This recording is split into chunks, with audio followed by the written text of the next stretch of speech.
జగిత్యాల జిల్లాలో దారుణ ఘటన చోటు చేసుకుంది. నిత్యం మద్యం తాగి గొడవ చేస్తున్నాడనే కారణంతో ఓ భార్య తన భర్తను హత్య చేసిన ఘటన కోరుట్ల పట్టణంలోని అల్లమయ్యగుట్ట ప్రాంతంలో కలకలం రేపింది.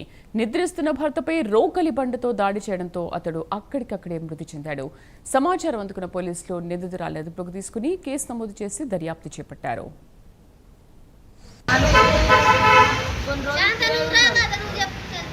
కొన్ని రోజులు కిరాయి ఉన్నారు. కొన్ని రోజులు కిరాయి ఉన్నాక తర్వాత ఒక 10 నెలలు ఒక తల్లిగారి ఇంటికాడ ఉంది. ఇప్పుడు అలా వచ్చి నెల అవుతుంది అంతే.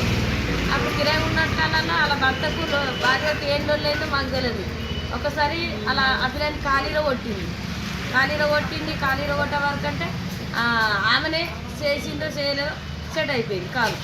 ఒకరోజు అభిలానికి మళ్ళీ కారం కట్టబట్టే కొట్టింది. కారం కట్టబట్టే మళ్ళీ ఈడ కొడితే ఈడ మా ఇంట్లోకి వచ్చింది.